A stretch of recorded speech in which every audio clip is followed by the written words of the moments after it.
इस वीडियो में हम देखने वाले हैं कि इनकम टैक्स एक्ट के अंदर सेक्शन 2 सब सेक्शन 1A के अंडर एग्रीकल्चर इनकम और एग्रीकल्चर से रिलेटेड हम इनकम को computation when there is 100% agriculture income या पार्शियल एग्रीकल्चर इनकम है, एग्रीकल्चर इनकम की कम्प्यूटेशन होती कैसे हैं, in both of the ways we will be looking at it. और इस वीडियो में हम agriculture income as a whole would be covering it. So हम देखा जाए एग्रीकल्चर इनकम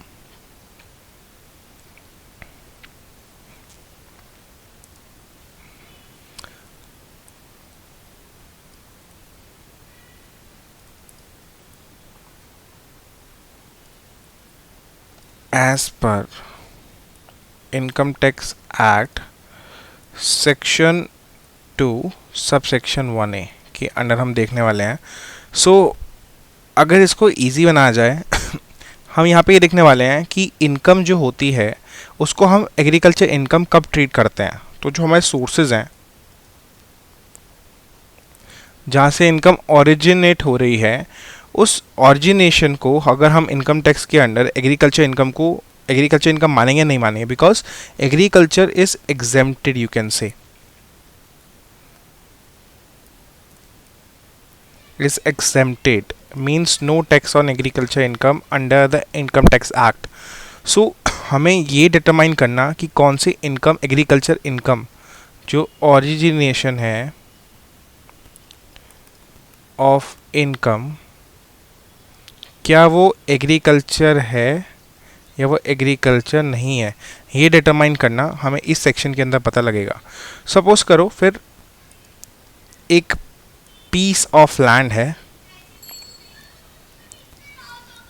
अब इस पीस ऑफ लैंड को अगर आप रेंट या लीज पे दे रहे हो,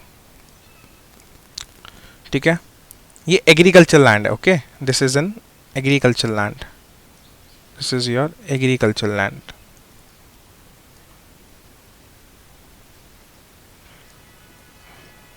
कोई नॉर्मल लैंड नहीं, एग्रीकल्चर लैंड, उसको आप रेंट और लीज पे दे रहे हो, या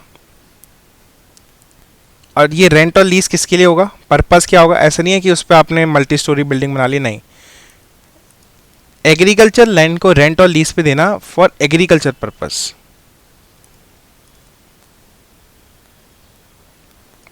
ठीक है। Second, store room to store agriculture goods, वो भी इसी में आएगा।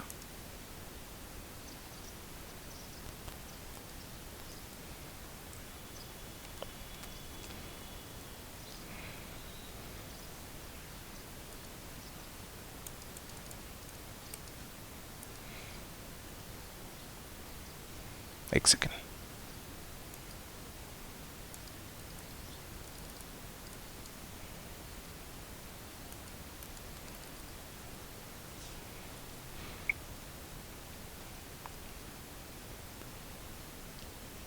सो स्टोर रूम हम यहाँ पे बात कर रहे हैं कि एग्रीकल्चर लैंड से एग्रीकल्चर पर्पस के लिए आप रेंट पे दे रहे हो अपनी लैंड, या उसको आप एग्रीकल्चर लैंड को एग्रीकल्चर पर्पस के लिए स्टोर रूम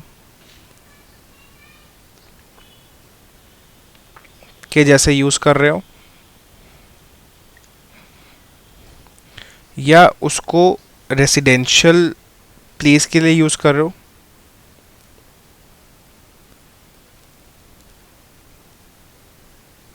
और रेसिडेंशियल प्लेस को आगे आप रेंट पे दे रहे हो और उससे इनकम आ रही है बिकॉज से एग्रीकल्चर लैंड या आउट हाउस।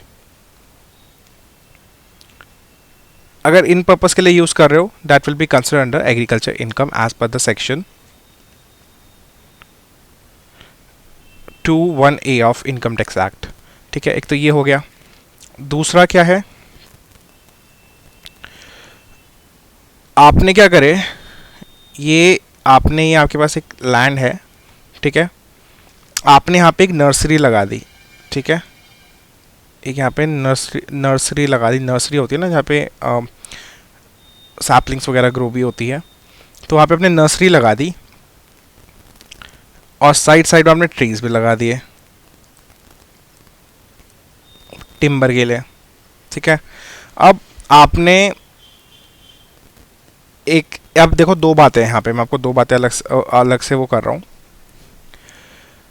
एक, ये जो ट्रीज है this should be considered under the nursery itself, और इसके बाद जो आपने नर्सरी के अंदर जो भी आपने ग्रो किया, चाहे वो ट्रीज हो चाहे वो सैपलिंग्स हो, यहाँ पे लिख देता हूँ ट्रीज ग्रोइंग इन नर्सरी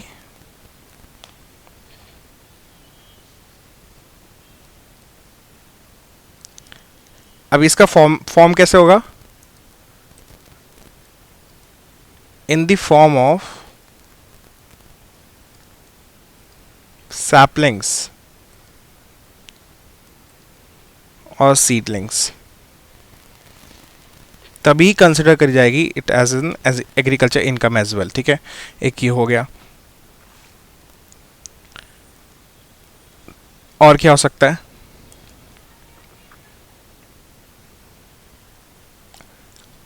अब एक लैंड है और इस पे एक फार्मर है,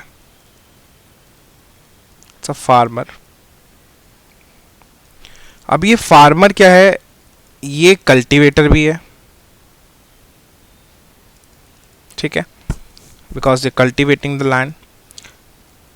अब यहाँ पे एक बात है कि अगर ये फार्मर जो है ये इसको अपने आप कल्टीवेट ना करके किसी को रेंट पे दे दे अपनी लैंड, इससे जो इनकम आएगी that is also an agriculture land, agriculture income under section 21A, ये भी अंडर सेक्शन 21A और ये भी under section 21A, okay.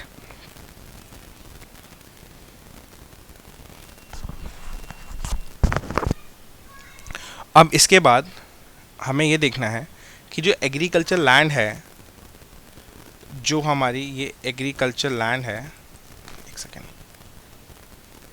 Okay,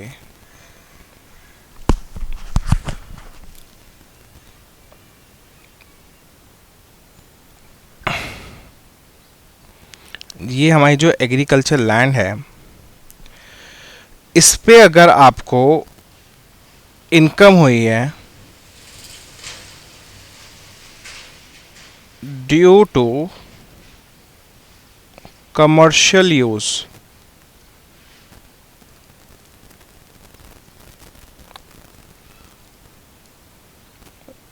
of agricultural land, then also it will be considered under the agriculture income under section 1A, okay. So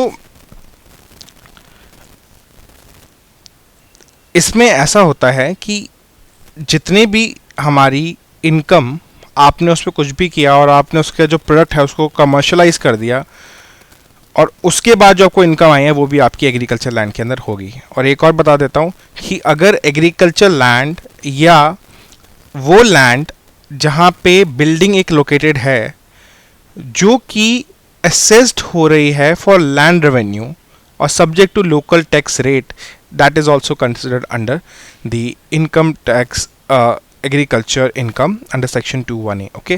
So these are some incomes which are exempted and these are considered under the agriculture, okay, agriculture income. So exclusions इसमें क्या हो सकते हैं, exclusions इसमें कुछ हो सकते हैं, like किस किस को हम exclude नहीं कर सकते, like नॉन एग्रीकल्चर इनकम। लगता तो ऐसा है कि ये एग्रीकल्चर इनकम है बट एक्सक्लूजन्स है। So revenue from sale of process produced,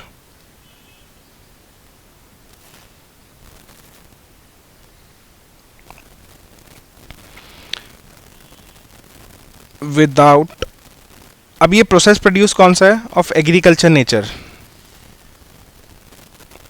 but इसको हमने प्रोसेस किया without agriculture activity, without agriculture actual agriculture activity.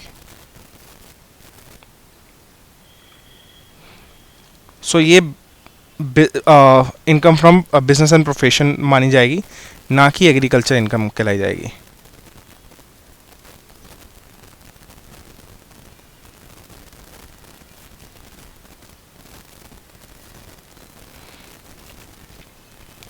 Second, revenue from extremely process produced।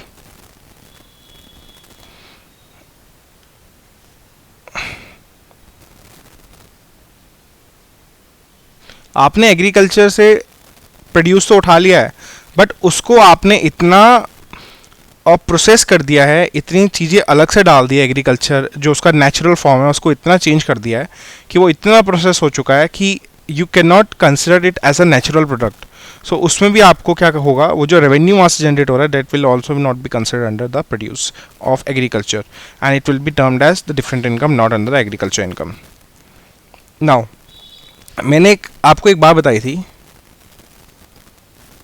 कि आप यहाँ पे एक नर्सरी है, यहाँ पे आपने जो ट्रीज ग्रो किए एज सैम्पलिंग्स और seedlings as per the section 2, ये दोनों बता रहा हूं,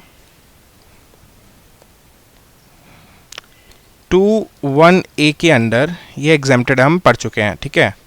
ये क्या है, एग्जेम्प्टेड। बट मैंने आपको ऊपर एक बात रोक ली थी कि अगर ट्रीज आप बाहर उगा लो आउट ऑफ नर्सरी और इसको आप टिम्बर के जैसे बेचो, लकड़ी काट के, इसको बड़े बड़े ट्रीज को लकड़ी काट के बेचो, क्या ये भी एग्रीकल्चर इनकम है? ये एग्रीकल्चर इनकम नहीं है, ये that will be considered under business and profession income, ठीक है। वो टिम्बर कंपनी हो गई। सो ये है कुछ एग्रीकल्चर इनकम और एक्सक्लूजन्स क्या क्या है। सो पोल्ट्री भी है, रेजिंग पोल्ट्री वो भी नॉन एग्रीकल्चर इनकम है, ठीक है ना। स्टॉक इन ट्रेड, अगर आप एग्रीकल्चर लैंड से इनकम जो आ रही है वो स्टॉक इन ट्रेड में है, फिर भी ये नॉन एग्रीकल्चर इनकम है। Dividend receive from a company of agriculture earning, that is also under a non agriculture income. Income from the dairy industry, non agriculture income. In earnings from bee hives, bee earning, non agriculture income, ठीक है। Income from selling and cutting of timber, as I told, non agriculture income. Income from producing cheese and butter, dairy product, non agriculture income. Received from the farm house use for the set of TV, from a TV series. आपने एक farm house था, आपने क्या कर दिया, TV series के लिए बेच दिया, उसको आपने रेंट पे दे दिया, नहीं, that is also a non agriculture income. Agriculture income में क्या क्या आ सकता है, income from seed cuttings, seed sales, sale of trees that have been planted again, ये आपके उसमें आ जाएंगे नर्सरी वाले। Interest on funds receive by a partner from a business operating in agriculture.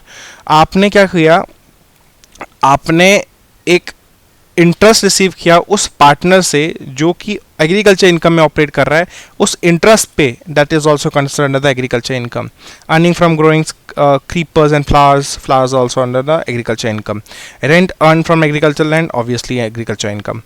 Gains a partner received from a company that engages in agriculture activities of production, again dividend received नहीं होता है, but profit या interest जो आता है वो exempted होता है, ठीक है। वो ऐसा agriculture income you can consider it, okay. Now क्या इनकम एग्रीकल्चर वाली टैक्सेबल है? By default agriculture income is exempted from taxation and not included under total income. तो सेंट्रल गवर्नमेंट इस पे कोई भी लेवी टैक्स की नहीं कर सकता, क्योंकि वो अंडर सेक्शन 10(1) मेंशन है income tax of India act के कि ये in agriculture income as mention is exempted, okay. Now हमें क्या करना पड़ता है, हमें एग्रीकल्चर इनकम को कंप्यूट करना पड़ता है। आपने ये नहीं लिया कि आपके पास इनकम आ गई 2 लाख रुपए कुछ बेच के रेंट लेके, नहीं, उसमें कुछ एक्सपेंसेस भी होते हैं, यहाँ पे भी अकाउंटिंग चलती है। सो अगर मैं देखो अब हमारे पास 3 तरह की चीज़ें आ सकती है, ठीक है। अब हम कंप्यूटेशन पे जा रहे हैं।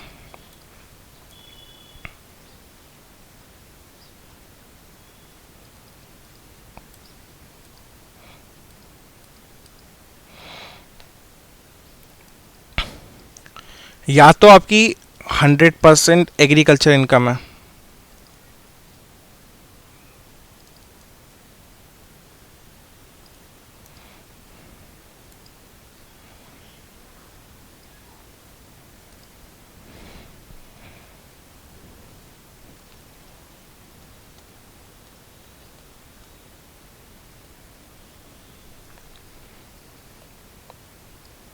अगर आपकी 100% एग्रीकल्चर इनकम है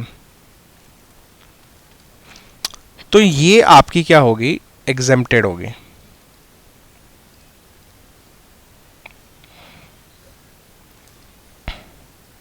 अगर आपकी 100% नॉन एग्रीकल्चर है, not exempted.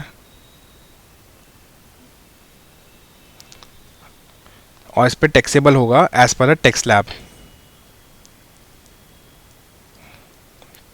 Taxable under tax slab, जो भी उसका टैक्स स्लैब होगा उस पे वो टैक्सेबल होगी। और अगर कुछ इनकम एग्रीकल्चर से है, कुछ इनकम नॉन एग्रीकल्चर से है, फिर अब यहाँ पे हम देखें पार्शियल इंटीग्रेशन।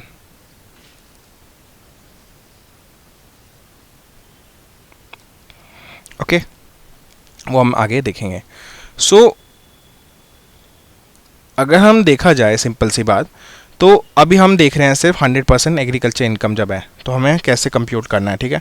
सो अब जो हमारी इनकम आएगी, आपने क्या किया, अब हम देख रहे हैं कि एक फार्मर है, एक फार्मर है, अच्छा फार्मर, ठीक है, ये उसकी लैंड है, यहाँ पे वो कुछ प्रोड्यूस कर रहा है, ठीक है ना। अब प्रोड्यूस कर रहा है कुछ भी क्रॉप ले लो, राइस जो भी क्रॉप लेनी है। अब ट्रैक्टर भी यूज़ कर रहा है, दैट इज़ मशीनरी, ठीक है ना। और इलेक्ट्रिसिटी भी यूज़ कर रहा है बोरवेल्स वगैरह के लिए, जो वाटर वेल्स होते हैं उसको चलाने के लिए, ठीक है ना। और उसके पास लेबर भी है, ठीक है ना। अब इसमें जो प्रोड्यूस कर रहा है, अब प्रोड्यूस कैसे होता है, इनपुट पहले डालेगा। अब इनपुट क्या क्या हो सकता है, सीड्स, फर्टिलाइज़र, ठीक है ना। ये फिर प्रोसेस होंगे और फिर इसके बाद क्या होगा, आउटपुट मिलेगा। Output is nothing but produce. Now this produce will be sold in the market, right. So sale of produce, okay, of agriculture nature,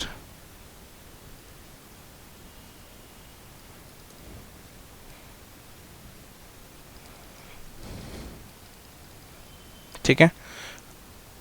एक मैं एग्ज़ाम्पल करा देता हूँ। तो सपोज करो इसमें एक एग्ज़ाम्पल है हमारे पास जिसमें सेल ऑफ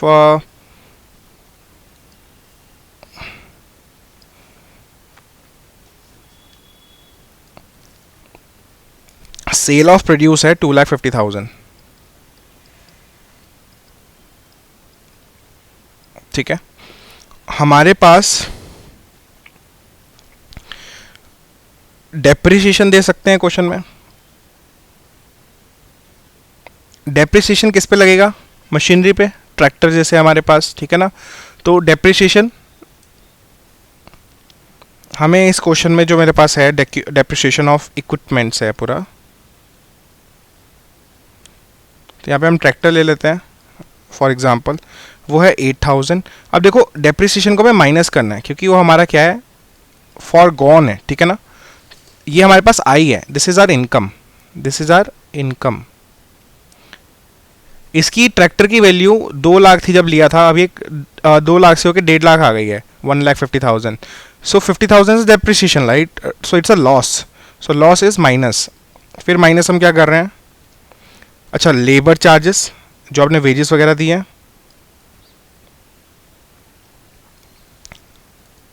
वो मान लो आप इसमें एज पर द क्वेश्चन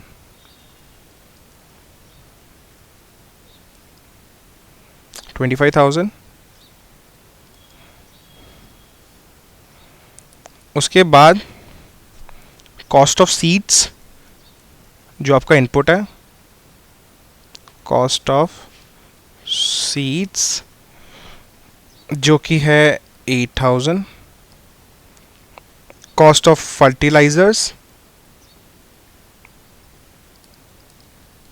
जो कि है 4,000। तो दोनों को प्लस करोगे कितना हो जाएगा, 12,000। तो कॉस्ट ऑफ इनपुट्स आ गए आपके पास, total cost of inputs 12,000 minus electricity as per the question it's electricity charges 15,000। अब इसको आपको कुछ नहीं करना, आपने इसको you can term it as A and you can term these all as B। A is your income और B आपका क्या है, expenses, ठीक है ना, या ये रिसीवेबल्स रिसीव्ड है जो आपको हुई है, आप इसमें से माइनस करते हो तो आपके पास जो बचता है ये आपकी एग्रीकल्चर इनकम होती है, ठीक है ना। ये आपकी सेल्स हो गई, इसको इनकम की जगह ना सेल्स लिख लो, सेल्स।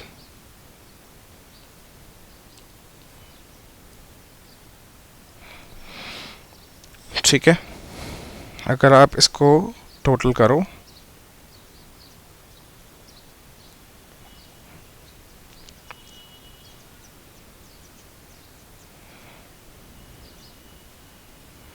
$60,000, आपके पास इस क्वेश्चन में A है 2,50,000, B है 60,000, तो आपके पास एग्रीकल्चर इनकम कितनी आ गई, 1,90,000।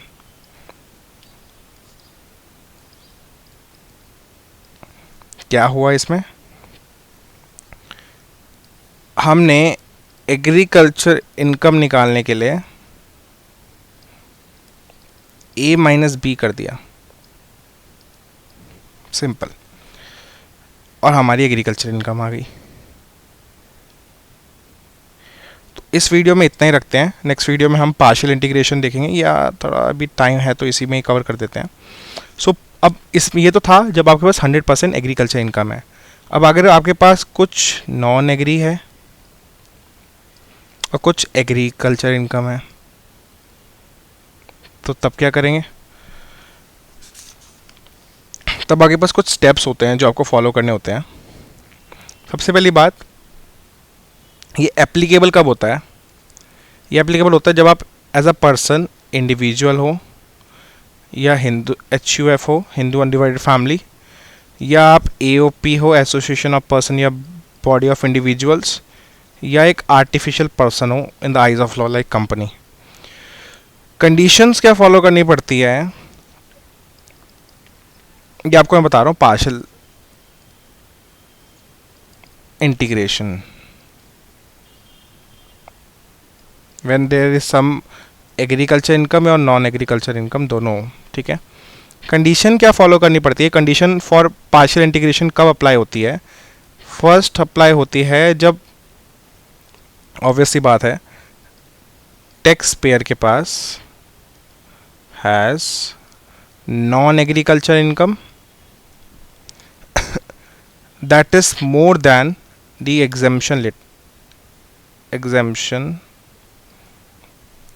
limit as per the new law। 3 lakh से ऊपर किसी की भी इनकम है नॉन एग्रीकल्चर वो एग्जेम्प्टेड है, ठीक है। दूसरा, जो उसकी एग्रीकल्चर इनकम है दैट इज मोर देन 5,000। सो अगर एक एग्जांपल लिया जाए, एक पर्सन है पर्सन ए है, इसके पास एक फार्म है और इसका बिजनेस भी है, ठीक है। फार्म से कमा रहा है 80,000 रुपये एग्रीकल्चर इनकम, इसकी एग्रीकल्चर से इनकम है 80,000 रुपये, और बिजनेस प्रोफेशन करके कमा रहा है 5 लाख रुपये। कंडीशन देखो, अब पहली कंडीशन क्या है उसकी, ये क्या है, नॉन एग्रीकल्चर इनकम, ये क्या है, बिजनेस एंड प्रोफेशन से इनकम है। टैक्स पेयर के पास एग्जेम्पशन लिमिट जो 3 लाख रुपए की नए लॉ के हिसाब से है, पहले 2.5 लाख थी, उससे ज़्यादा की तो उसके पास है non agriculture income from business and profession. पहली कंडीशन मेट। दूसरी, उसकी एग्रीकल्चर इनकम 5,000 से ज़्यादा होनी चाहिए, अब ये तो 80,000 है, तो दूसरी भी कंडीशन मेट। सो यहाँ पे हमें टैक्स कैसे निकलेगा, क्योंकि भाई एग्रीकल्चर इनकम तो क्या होती है, एग्जेम्प्टेड होती है, तो यहाँ पे निकालने के स्टेप्स हैं।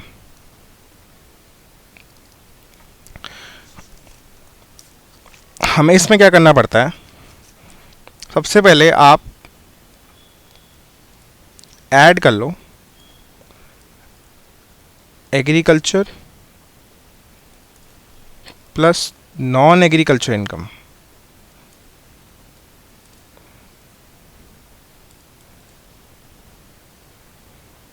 ठीक है,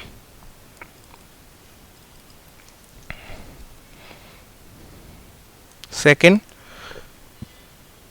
आपको टैक्स को क्या करना है, कैलकुलेट करना है।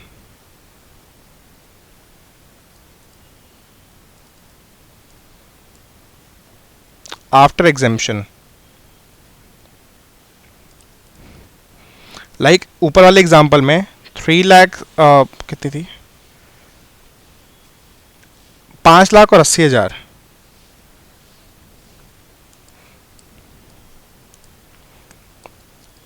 5 लाख प्लस 80,000 फर्स्ट स्टेप के हिसाब से कितनी हो गई, 5,80,000। अब इसमें हमें पता है 3 लाख का तो एग्जाम्पशन ही है, ठीक है ना, कितने बजे, 2,80,000। अब as per the tax slab इस पे क्या निकालो, और टैक्स निकाल दो और इसको नाम दे दो ए। ठीक है, छोटी सी बात है। फिर थर्ड, आपको फिर एग्रीकल्चर इनकम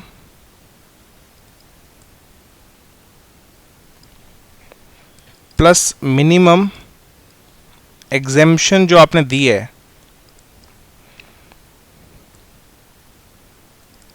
उसको प्लस कर लेना है। ठीक है, मिनिमम एग्जेम्पशन लिमिट, जैसे एग्रीकल्चर इनकम 80,000,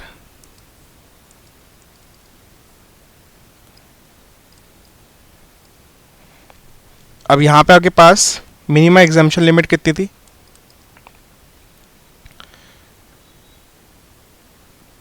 3 लाख की।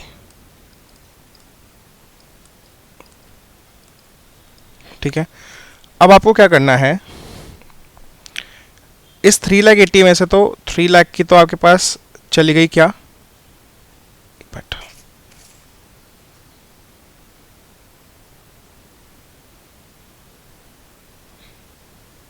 तो अब आपको क्या करना है, इसमें आपको ये पता है कि हमने 3 लाख तो हमारी एग्जेम्प्टेड हो गई, बचे 80,000। अब इस पे जितना परसेंटेज टैक्स का होता है, अब भाई 3,88,000 आपकी इनकम आ गई, ठीक है, as per the tax slab 3 lakh तो आपकी एग्जेम्प्टेड हो गई, जितना परसेंट टैक्स स्लैब के हिसाब से है इस पे आपको कैलकुलेट कर लो, इसको नाम दे दो बी। अब एग्रीकल्चर टैक्स जो लाइबिलिटी है, कैलकुलेशन ऑफ टैक्सेबल इनकम या टैक्सेबल लायबिलिटी लिख लो, ये टैक्स लायबिलिटी लिख लो, एक ही, इनकम नहीं, टैक्स लायबिलिटी है ये।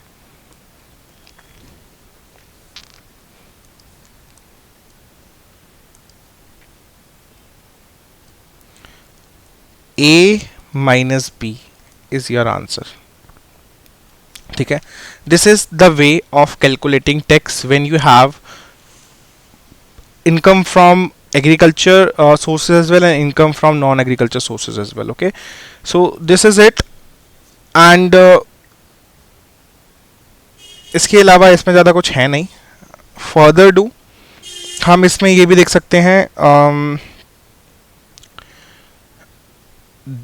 3 तरह के हमने देखे जिसमें फुली एग्रीकल्चर इनकम है, एक में एग्रीकल्चर इनकम नहीं है, तो वो तो सिंपल टैक्स स्लैब से होगा। दोनों में जब इंटीग्रेशन है तो हमें टैक्स लायबिलिटी कैसे निकालनी है।